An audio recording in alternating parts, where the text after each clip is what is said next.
여종혁 국어대입니다. 자, 오늘은 그 고대가요, 공무도화가에 대해서 공부를 하겠습니다. 작가는 이제 백수광부의 아내라고 전해져 있습니다. 그래서 남편을 잃은 슬픔을 간결하면서도 애절하게 읊은 고대 가요입니다. 그래서 공무도화가 그대여, 그렇죠? 도화, 강을 건너지 마세요라는 그런 노래입니다, 여러분. 그래서 이제 작가는 이제 백수광부의 아내가 지은 작품은 널리 알려져 있습니다. 하지만 이제 논란이 있었는데요. 광리자고의 아내 여옥이 이 작품의 작가라는 견해도 있다는 거죠. 그래서 남편의 죽음을 목격한 아내가 이제 공을 들고 와서 노래를 부른다는 것은 약간 이치에 맞지 않는다라는 의견이 있었거든요. 그렇지만 이 이론에 대한 반론 근거 또한 명확하지 않기 때문에 이 한치은이 해동 역사를 편찬하면서 이해한 방식에 따라 그냥 백수광부의 아내다라고 이해를 하시면 되겠네요. 자, 그럼 이제 내용을 한번 들어가겠습니다. 내용에 가시면요, 사행으로 되어 있습니다. 사행. 그래서 첫 번째 행에서는요, 물을 건너려는 임을 만류하는 장면입니다. 그래서 니마라고 호칭을 하죠. 도노법을 써서 남편을 지칭합니다. 그러면서 물을 건너지 마오라고 하잖아요. 건너지 말라는 금지를 하잖아요. 그러니까 물이라는 것은 여기서 어떤 의미냐? 중심 소재이면서 이별을 상징하기도 하고요. 슬픔을 상징하기도 하고 또 린과 나 사이를 단절하는 그런 기능적인 의미도 있고 사랑이 담겨 있는 겁니다. 그래서 이렇게 다양한 것들이 녹아 있다라는 것을 정확히 이해하시기 바랍니다. 화자가 대상을 지금 부르고 있지만 대상과 서로 뭐 묻고 대답하는 그런 상황은 아니라는 거죠. 일방향으로 부르는 장면이에요. 그래서 여기서 물의 의미는 화자와 나를 화자와 님을 분리시키는 경계와 단절을 의미한다. 이렇게 기억을 하시면 되겠네요. 자, 이행에 가시면요. 물을 건너고야만한 님입니다. 그래서 님이 떠나버렸어요. 이별이 된 거죠.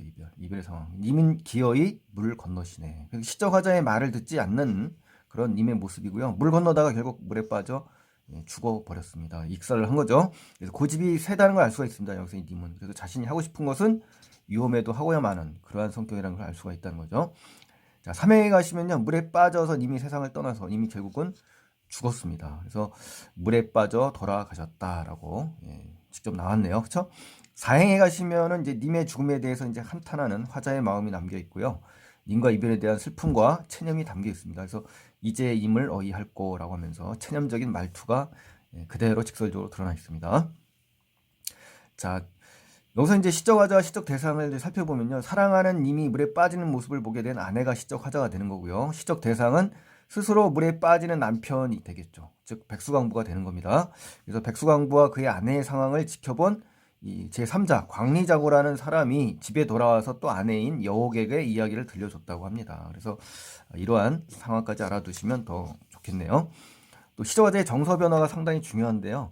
처음에 님이 물을 건너려고 하니까 어떻습니까? 만류하죠. 그렇지만 결국 님이 물을 건너갔죠. 그래서 이 화자의 정서는 이 상황에서 어떻습니까? 근심, 걱정, 불안, 초조, 그렇죠?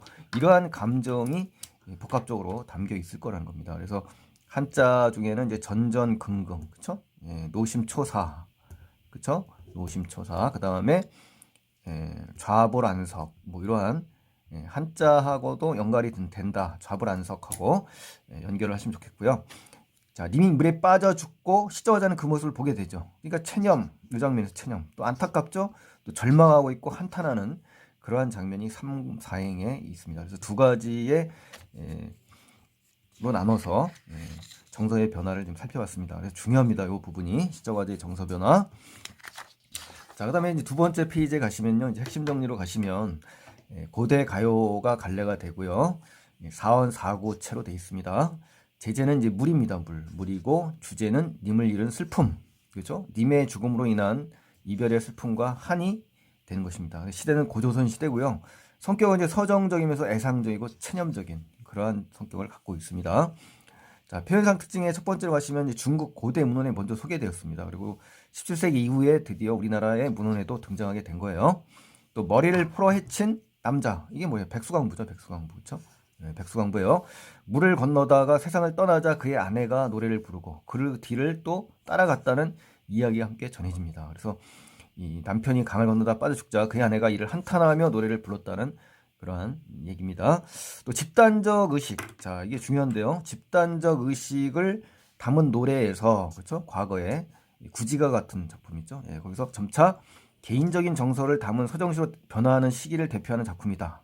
그래서 건국 신화로 대표되는 민족의 집단 서사시 등이 그렇죠? 단군 신화 같은 거 개인적 서정시로 변모하는 그 고대 문학의 이 과도기적 양성을 이해하는 데 좋은 작품이다라는 겁니다. 그래서 개인적인 정서를 담은 과도기적인 작품이다라는 의미의 가치가 있습니다.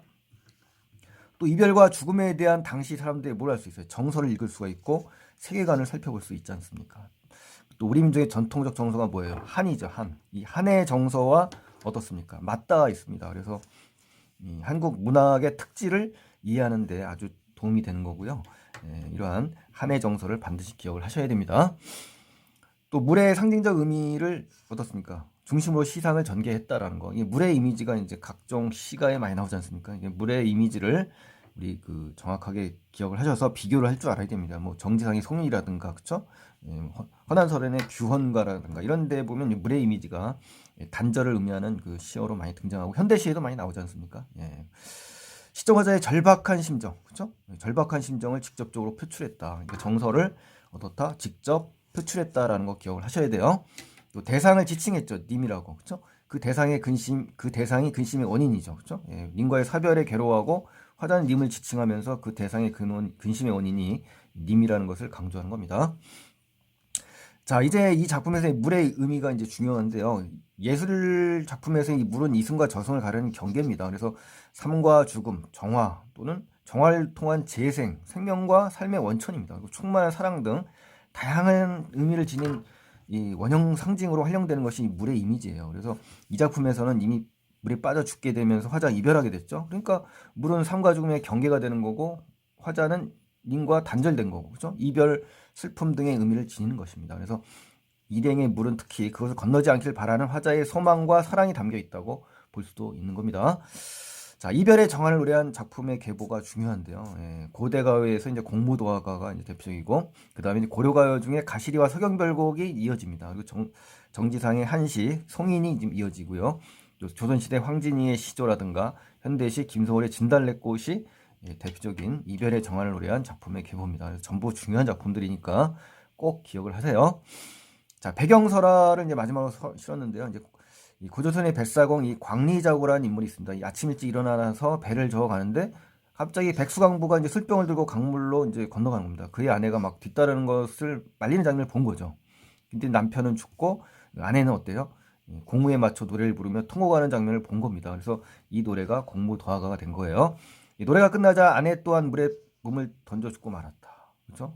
비극이네요. 이 광경을 목격한 이 광리자고는 집에 가서 자기 아내 여옥에게 이야기를 하면서 노래를 들려줬다고 합니다. 여옥은 이제 슬피 울면서 공호를 안고 당시에 그 악기예요. 하프와 같은 악기 노래를 부르는데 듣는 사람마다 눈물을 흘렸어요. 그래서 여옥이 이 노래를 옆집에 사는 여용이라는 사람에게 가르쳐 줬는데 이 노래의 악곡명을 그냥 공우인이라고 부른 겁니다. 그래서 이러한 배경설화가 있다는 것까지 아시면 좀 더 깊이 있게 정확하게 아시는 거에 될 것 같아요. 작품이 짧다 보니까 이러한 것들도 꼼꼼히 봐주시면 훨씬 더 직접적으로 시험에 안 나오더라도 다른 작품과 연계해서 볼 수 있는 힘이 생길 것입니다, 여러분. 자, 오늘은 이제 고대가요 공무도화가에 대해서 공부를 했고요. 다음 시간엔 또 다른 작품을 만날 수 있게 되길 빌겠습니다. 도움이 되셨다면 구독과 좋아요 버튼을 눌러주시면 정말 감사하겠습니다. 고맙습니다.